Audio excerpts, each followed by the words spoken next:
말씀을 본문을 기초로 인생을 지혜롭게 사는 비결이라는 제목으로 하나님의 말씀을 전하겠습니다. 우리 성도님들은 인생을 지혜롭게 살고 계십니까? 인생에 관한 재미있는 이야기가 있습니다. 조물주께서 소를 만드시고 이렇게 말했다고 해요. 너는 60년만 살아라. 단 사람들을 위해서 평생 일만 해야 된다. 이렇게 말하자 소는 싫습니다. 자기 30년만 살게요 해서 30년을 반납했다고 합니다. 다음엔 개를 만드시고 너는 30년만 살아라. 대신에 평생 집안에 살면서 사람들을 위해서 집을 지켜라. 그의 개는 싫습니다. 저 15년만 살래요. 이렇게 해서 15년을 반납했다고 합니다. 원숭이를 만드시고 너도 30년을 사는데 평생 사람들을 위해서 재롱을 떨어야 한다. 이렇게 말하자 싫습니다. 저는 15년만 살겠습니다. 15년만 반납했다라는 것이죠. 이에 조물주는 마지막으로 사람을 만드시고 너는 25년을 살아라. 너에게는 생각할 수 있는 머리를 주겠다. 이렇게 했습니다. 그러자 사람이 생각했죠. 그러면서 청하기를 그럼 소가 버린 30년을 저에게 주십시오. 그리고 개가 버린 15년, 원숭이가 버린 15년, 이 15년도 저에게 다 주십시오. 그렇게 해서 이 모든 것이 받아들여졌다고 합니다. 그래서 사람들은 25살이 되기까지 인생을 설계하는데 생각하면서 꿈 많은 시간들을 보내지만 그 후 30년 동안 55살까지는 소처럼 죽도록 일만 하게 되었고 그 후 15년은 강아지처럼 집만 지키며 살고 나머지 15년은 원숭이처럼 자녀들 앞에서 재롱을 떨다가 인생을 마감하게 되었다라는 재미있는 이야기입니다. 인생에 관한 참 우픈 이야기 아닙니까? 웃기지만 슬픈 이야기죠. 그러나 실제 흘러가는 시간 속에서 죽은 나뭇잎처럼 우리 모두가 쓸려가고만 있다면 인생을 우리 모두가 사람답게 살지 못한 채 때로는 소처럼 강아지처럼 원숭이처럼 살게 될지도 모르는 것이죠. 우리가 인생을 살아갈 때 좀 더 지혜롭게 살아가기를, 그 지혜를 성경으로부터 얻기를 우리는 항상 구해야 할 것입니다. 오늘 본문에는 인생을 지혜롭게 살지 못한 한 인물이 등장합니다. 그 이름은 바로 나발입니다. 여러분, 이 나발이라는 이름 뜻 자체가 바보라는 뜻입니다. 바로가 아니라 바보, 그리고 또 멍청이라는 뜻이 나발이라는 뜻입니다. 지혜롭지 못한 자의 대명사처럼 이 이름이 등장하고 있습니다. 그리고 오늘 본문에 보면은 그의 지혜롭지 못한 판단 그리고 대응으로 말미암아 그의 집안 전체가 다윗으로부터 지금 죽임을 당할 수 있는 그런 상황 가운데 놓여 있음을 성경은 우리에게 소개해주고 있습니다.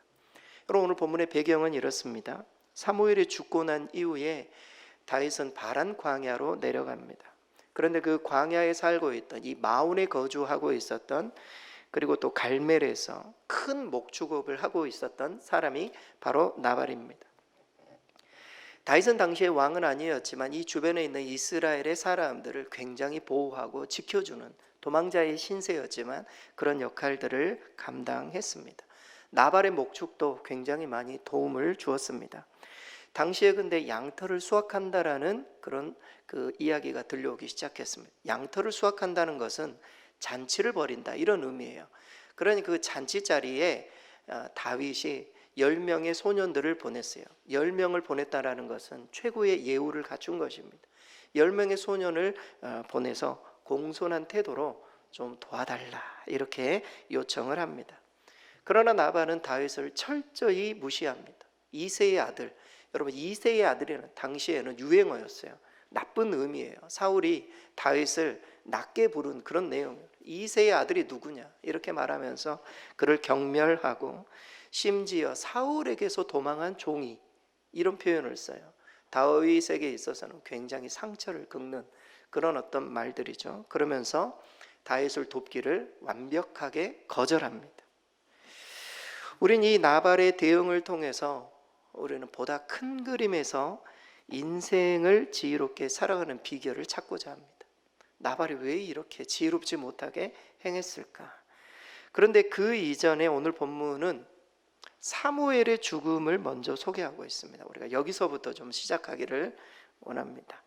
인생을 지혜롭게 사는 비결, 이 부분을 좀 보겠습니다. 인생을 지혜롭게 사는 첫 번째 비결은 죽음을 미리 생각하라는 겁니다. 죽음을 미리 생각하라. 사무엘이 죽음에, 오늘 본문의 1절은 그렇게 시작하고 있죠. 사무엘이 죽음에, 사무엘의 죽음뿐만이 아니라 우리 주변의 모든 죽음은 우리의 인생을 다시 한번 생각해 볼 수 있는 그런 깊은 지혜의 우물을 우리에게 제공해 주죠. 오늘 본문의 1절 말씀, 우리 스크린 보고 같이 한번 읽겠습니다. 사무엘이 죽음에 온 이스라엘 무리가 모여 그를 두고 슬피 울며 라마 그의 집에서 그를 장사한지라. 다윗이 일어나 바란 광야로 내려가니라. 사무엘이 죽었다. 여러분, 사무엘의 죽음은 이제 사무엘의 시대가 끝이 났음을 우리에게 보여주고 다윗의 시대가 열려 있음을 보여주는 그런 복선 역할을 해주는 것이죠. 그러나 그의 존재감, 이 사무엘의 존재감은 너무나 컸기 때문에 백성들은 다 함께 모여서 슬피 울며 라마에서 그 아픔에 동참했음을 성경은 보여줍니다. 다시 말해 사무엘은 이스라엘의 최후의 사사예요. 여러분, 사사 시대의 마지막 사사가 사무엘이죠. 그리고 왕정 시대로 넘어가는 최초의 선지자였어요. 그러니까 사사이면서도 선지자 역할을 감당했던, 하나님께서 사무엘을 부르시고 그 역할, 사사 시대에서 왕정 시대로 넘어가는 그 중간 다리 역할을 사무엘에게 맡겼는데 그 역할을 너무나도 잘 수행하고 하나님의 부르심을 받아 열조에게로 돌아가는 그런 내용, 오늘 본문이 그 내용이죠. 앞서 사무엘상 19장, 오늘 본문이 25장이지 않습니까? 사무엘의 이야기는 19장에서 끝이 나고 아무런 이야기가 없다가 오늘 25장에 사무엘이 죽음에 이렇게 소개하고 끝이 납니다. 여러분, 너무 허무하지 않습니까? 사무엘이 얼마나 중요한 인물이었는데 그 중간의 이야기들은 다 없다가 갑자기 사무엘이 죽었다. 여러분, 우리 인생이 바로 그런 것임을 보여줍니다. 우리는 열심히 사명을 다해 뛰고 열심히 뭔가 보이지 않는 곳에서 열심을 다해 살지만 어느 순간 갑자기 문자가 한 통 올 거예요. 누가 죽으셨다고, 누가 돌아가셨다. 저도 갑자기 그런 문자를 받아요. 까맣게 잊고 있었던 어떤 분이 돌아가셨다는 겁니다. 우리 인생이 그렇다라는 겁니다. 우리가 우리의 삶의 현장에서는 열심히 살아가지만 언젠가는 우리도 어떤 사람에게는 문자 한 통으로밖에 그의 죽음을 알 수 있는, 그렇게 끝이 나는 그런 인생임을 보여주고 있습니다. 한편 사무엘의 죽음에 온 이스라엘 무리가 그를 두고 슬피 울었음을 오늘 본문은 소개해주고 있습니다. 여러분, 이러한 슬픔은 그가 선지자로서 영적이고 또 정치적으로 굉장히 쇠퇴했었던 이스라엘을 회복시켰던 그런 역할들을 했기 때문에 정말 이 이스라엘 백성들은 사무엘이 진짜 지도자다 이런 마음이 있었어요. 그래서 너무 슬퍼했어요. 그리고 그는 정말 성품, 청렴 결백하지 않았습니까? 전에도 제가 새벽에 말씀을 드렸나, 우리 그 말씀을 묵상하면서 정말 사무엘이 얼마나 청렴 결백했는지, 사람들 앞에서 하나님이 내 증인이고 너희들이 나의 증인이다 이렇게 말할 정도로 사무엘은 깨끗했죠. 그래서 사무엘이 죽자 어떤 의미에서는 국가의 어른이 죽은 겁니다. 사람들이 너무너무 슬퍼하고 사무엘의 고향인 라마에 모여서 함께 울었음을 성경은 말해주고 있습니다. 사랑하는 성도 여러분, 내가 죽었을 때 누군가 그 죽음을 아파하고 슬퍼해주는 그런 사람이 있다면 우리는 인생을 정말 지혜롭게 산 것이죠. 여러분, 우리 주변에 나의 죽음을 슬퍼할 수 있는 내 가족들 이외에도 나의 죽음을 아파하고 슬퍼할 수 있는 그런 주변에 사람들이 있는가? 현 시대를 살아가면서 우리는 그런 사람들을 많이 보지 못해요. 우리는 항상 죽음을 의식하면서 살아야 돼요. 하루하루를. 어떤 사람을 대할 때도 진정성을 가지고 대하고, 이 사람의 만남이 내 인생의 마지막일 수도 있겠구나 이런 마음으로 사람들을 대하고, 진정성 있게 사람들을 대할 때에 그 사람의 사라짐이, 그 사람의 존재의 마지막이 나에게 있어서 큰 슬픔이 되고 함께 아파할 수 있는 그런 죽음이 될 수 있도록 우리는 항상 죽음을 생각하면서 우리의 삶을 살아야 할 것입니다. 여러분, 믿음이 무엇입니까? 믿음에 대한 다양한 정의들이 있어요. 그러나 믿음은 나도 죽을 것이라는 사실을 인정하는 거예요. 어떤 의미에서 나도 죽을 것이고, 그리고 내가 죽게 되면은 하나님의 심판대 앞에 서게 될 것을 믿는 거예요. 모든 생사화복의 주권자가 하나님이심을 인정하는 거예요. 여러분, 이것이 믿음 아닙니까? 여러분, 우리가 이 믿음대로 살아갈 때 비로소 이 세상에 가치 있는 것이 보이기 시작해요. 이 믿음이 없으면 이 세상이 슬려가게 돼요. 죽은 나뭇잎처럼 이 세상이 흐름에 따라 슬려가게 된단 말이죠. 그러나 이 믿음이 있을 때 이 세상에 정말 중요한 게 무엇이고, 내가 그렇게 우선순위로 갖지 않아도 될 것이 무엇인지, 이 부분을 우리가 볼 수 있게 되는 것입니다. 여러분, 항상 죽음을 의식하시면서 사는 것이 인생의 지혜이다, 그것을 잊지 마셔야 돼요. 여러분, 이미 삶 가운데 죽어버린 사람은 또 다른 새로운 인생을 사는 것 아니겠습니까? 그러면 삶의 완전 관점이 달라지는 것이죠. 지난주에 제가 이 자가 면역 뇌염으로 쓰러졌다가 우리 교회에 와서 정말 은혜를 받고 쓰러졌다가 이제 그 3개월 만에 깨어난 우리 정석이를 신방을 제가 갔습니다.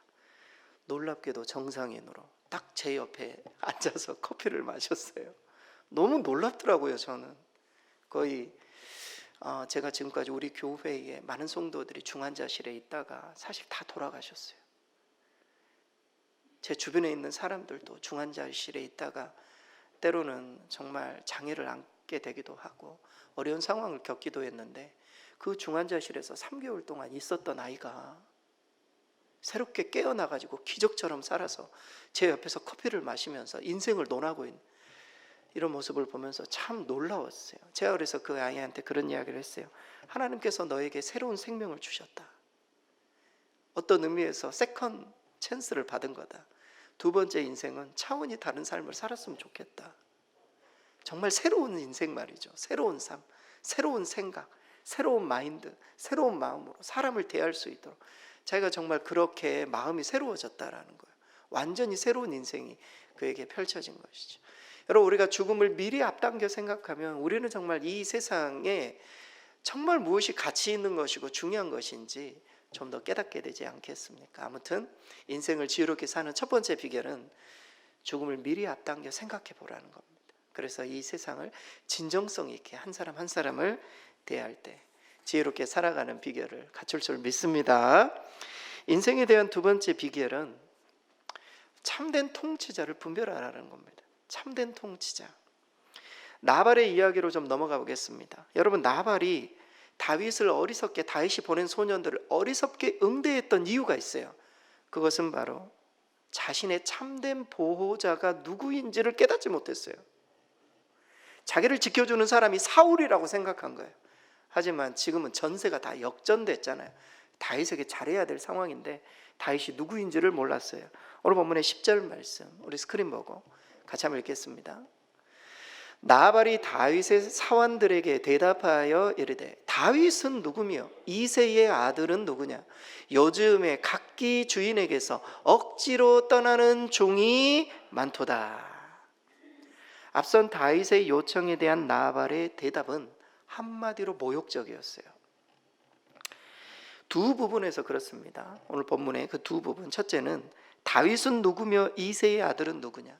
제가 앞서 소개해드렸던 것처럼 이새의 아들이라는 표현은 굉장히 낮게 천한 표현이에요. 경멸하는 말이에요. 다윗은 누구며 이새의 아들은 누구냐? 지금 이 요청을 그냥 단도직입적으로 거절하겠다라는 뜻이에요. 이게 경멸의 언어죠. 다윗에 대한 소문은 듣고 있었는데 다윗이 진짜 누구인지를 몰랐던 거죠. 두 번째, 요즘에 각기 주인에게서 억지로 떠나는 종이 많도다. 다윗이 이야기를 들었을 때 엄청난 상처를 입었을 거예요. 요즘에 각기 주인에게서 억지로 떠나는 종이 많도다. 여기서 억지로 떠나는 종을 누구로 봅니까? 다윗이죠. 사울이라는 왕에게서 떠나가지고 사울을 배반하고 있는 그런 종들이 많도다. 마치 다윗을 어떻게 말하고 있어요? 사울을 배반한 불충한 건달 정도로 보고 있는 거예요. 그런 종들, 그런 사람들, 그런 건달들에게 내 음식을, 내 어떤 소유를 난 나누지 않겠다. 이렇게 경멸하고 있는 그런 내용입니다.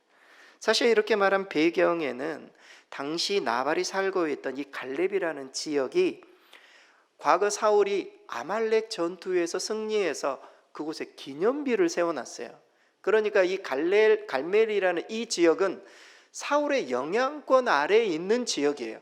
항상 그 기념비를 보면서 사울이 우리를 도와줬지, 사울이 우리의 왕이지, 이런 생각으로 사울의 영향권 아래 나발은 있었어요. 그래서 다윗에게 이렇게 이야기했던 이유는 누구의 백을 믿는 겁니까? 사울의 백을 믿는 거예요. 사울의 백을 믿고 다윗에게 맘대로 지금 행하고 있는 이런 배경이 있습니다. 그러나 여러분, 실제 상황은 어떻습니까? 사람들 눈에는 아직 사울이 왕이지만 하나님의 시선에서는 결코 그렇지 않아요. 하나님의 시야에서는 이미 다윗은 이스라엘의 왕이에요. 여러분, 어제도 엊그제 우리가 살펴보았지만 사울이 이미 다윗에게 항복한 상태예요. 네가 왕이 되면은 내 후손들 참 보살펴 달라, 이렇게까지 이야기한 지금 상황이 다 그렇단 말이에요. 이미 전세는 역전됐는데 나발은 그것을 몰라요. 어리석은 나발은 아직도 사울이 왕자, 기념비, 이것을 보면서 참된 통치자가 누구인지 분별하고 있지 못하는 정말 최고의 어리석음을 보여주고 있는 것입니다. 그러나 여러분, 우리도 그런 실수를 범하고 있지는 않습니까? 우리를 진정으로 통치하시는 분은 하나님이신데 이 세상에 수많은 기념비가, 성공이라는 기념비가, 물질이라는 나의 어떤 백들이 나를 도와줄 거라고, 나를 지켜줄 거라고 생각하는 진정한 통치자는 우리 가운데 없고, 나를 그냥 지금 당장 나를 보호해주는 이 모든 것들에 우리가 걸고, 우리가 그 백을 의지하면서 하나님은 필요 없다고,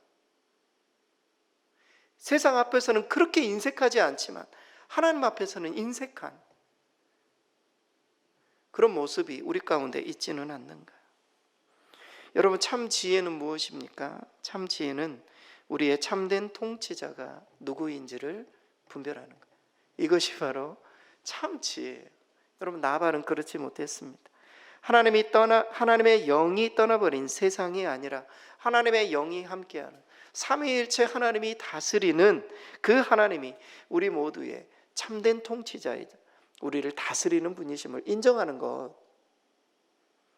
이것이 바로 세상을 살아가는 지혜이다.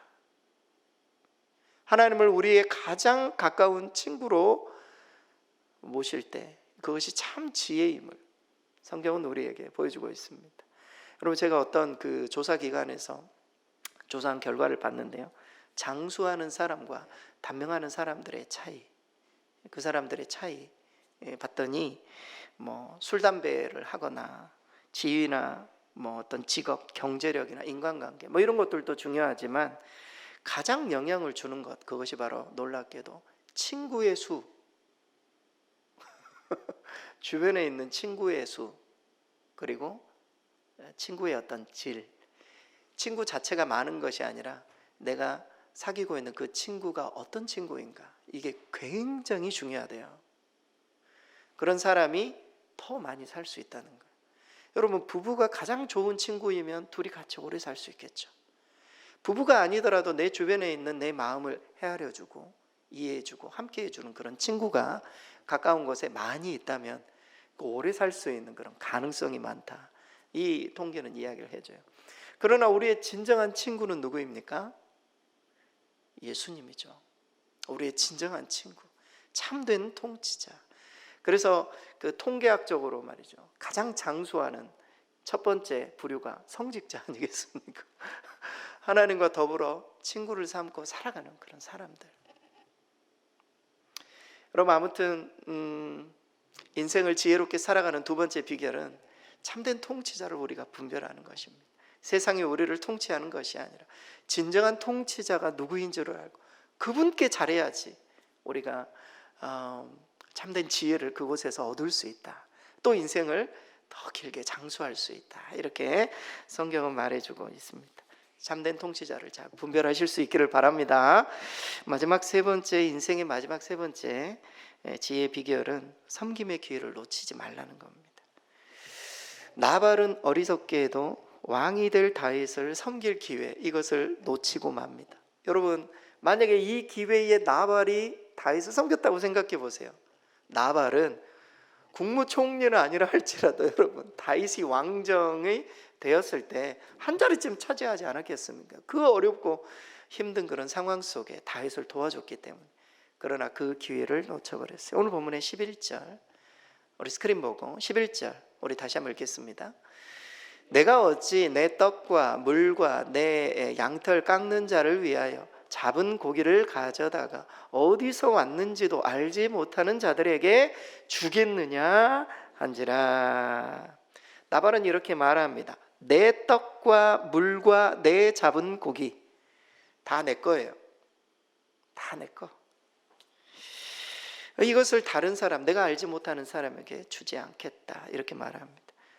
이 표현 속에는 그가 두 가지를 깨닫지 못했음을 말해줍니다. 첫째는 우리 모두가 다 하나님의 청지기에 불과하다라는 사실이에요. 여러분, 우리가 가진 모든 것들은 하나님이 잠시 맡긴 것이에요. 하나님께서 맡기신 것이지 사실 내 거는 없어요. 여러분, 내 것이 있다면 우리가 죽어도 다 가져가야죠. 내 거는 없어요. 이것을 깨닫지 못했어요. 둘째, 그 떡과 물과 잡은 고기는 다윗이 지켜주었다라는 사실을 깨닫지 못했어요. 자기들이 열심히 해서 내 하인들이 잘해가지고 이 모든 것들이 되었다, 이것을 깨닫지 못했어요. 여러분, 오늘 본문의 내용은 아니지만 내일 본문인데요, 15절에서 16절 말씀에 보면은 나발의 하인이 했던 고백이 나와요. 나발의 하인이 그 아비가일, 그 나발의 아내죠, 아비가일에게 했던 말이에요. 15절에 우리 스크린 보고 같이 한번 읽겠습니다. 우리가 들에 있어 그들과 상종할 동안에 그 사람들이 우리를 매우 선대하였으므로 우리가 다치거나 잃은 것이 없었으니, 16절, 우리가 양을 지키는 동안에 그들이 우리와 함께 있어 밤낮 우리에게 담이 되었음이라. 다윗이 우리에게 담이 되어줬다는 거예요. 밤낮으로. 그런 군사들이 있었기 때문에 주변에 있는 이방 민족이 우리 양들을 치지 못했다는 거예요. 다 도와줬는데 이거를 깨닫지 못하고 나발 우리 주인이 지금 다윗 그분을 함부로 대하고 있습니다. 지금 그 아비가일이라는 여인에게 지금 이렇게 이야기하고 있는 그런 내용입니다. 다윗이 내 떡과 물과 내 잡은 고기를 보호해 준 그런 은인이었다 라는 것이죠. 그런데 나발은 그 은인을 알아보지 못하고 매몰차게 어디서 왔는지도 모르는 사람들에게 내가 도움을 줄 수 없다, 이렇게 이야기를 한 것입니다. 사랑하는 성도 여러분, 나에게 주어진 모든 것이 내 것이라고 생각하는 순간 우리는 섬길 기회를 놓칠 가능성이 많습니다. 이게 다 내 거라고 생각하면 다 아까운 거예요. 모든 것들을 나눌 수가 없게 되는 것이죠. 내 것이 어디 있습니까? 사실 다 하나님의 것이고 하나님이 잠시 나에게 맡긴 것이고, 실제 내 것이라 하더라도 수많은 사람들의 보이지 않는 도움으로 나에게 허락된 것일 뿐이지 실제 내 것은 별로 없는 것입니다. 우리가 밥 한 그릇을 먹어도 내가 그 밥을 위해서 뭘 했습니까? 사실 돈만 지불했을 뿐이죠. 수많은 사람들의 수고를 통해서 내 앞에 와 있는 것이지 나 혼자 뭔가 한 것이 아니다. 우리는 그 사실을 기억할 필요가 있어요. 물론 나발이 열심히 노력해서 얻은 것이 분명히 있을 거예요. 그러나 그 또한 조상들로부터 물려받은 갈렙 족속 아니겠습니까? 이 갈렙이라는 사람은 여호수아와 갈렙, 그 갈렙 족속, 하나님께서 갈렙에게 주신 땅이 있을 것 아닙니까? 그 땅을 받았고 그 땅에 하인들도 받았고 그래서 지금 부하게 된 것 아닙니까? 나발은 깨닫지를 못하는 거예요. 자기가 다 잘해서 된 것처럼. 결국 나의 것을 나누기 싫어하는 그의 수전노 같은 그런 마음 때문에 미래의 왕을 섬길 기회를 그는 놓쳐버린 것입니다. 정말 우리가 삶을 살아가다가 우리가 섬겨야 될 그런 대상이 우리 가운데 오시거들랑 여러분 그 기회를 꼭 놓치지 말기 바랍니다. 때로는 교회가 어려워지고 그리고 또 주변에 있는 삶이 어려워지고 할 때 내가 섬겨야 될 그런 기회가 찾아왔는데 그것을 발로 걷어차버리는 그런 인생이 돼서는 안 돼요. 하나님이 반드시, 우리의 주인은 하나님이시잖아요. 우리는 이 인생에 잠시 살다가 갈 뿐인데 하나님 앞에 기억될 건 그것밖에 없어요. 그 기회가 찾아왔을 때 절대 놓치지 말아야 된다. 성경은 그렇게 말해주고 있습니다. 여러분, 우리가 그 잘 사는 것, 여러분 모두 다 잘 살기를 원하지 않습니까? 잘 사는 것과 부자는 그 의미가 다르죠. 여러분, 잘 산다는 것은 무엇입니까? 잘 산다는 것은 관계가 좋다는 거예요. 부자라는 것은 무엇입니까? 돈이 많다는 거죠. 어떤 사람은 잘 살면서도 부자인 사람이 있고, 어떤 사람은 잘 살지는 못하는데 부자인 사람도 있고, 어떤 사람은 진짜 잘 살지만 부자가 아닌 사람도 분명히 있을 것입니다. 여러분, 우리는 부자가 되기 위한 삶이 아니라 잘 살기 위한 삶. 잘 사는 것은 뭐라고요? 관계가 좋은 거예요. 어떤 관계가 좋은 것입니까? 하나님과의 관계. 두 번째는 이웃과의 관계예요. 여러분, 잘 산다는 것은 관계.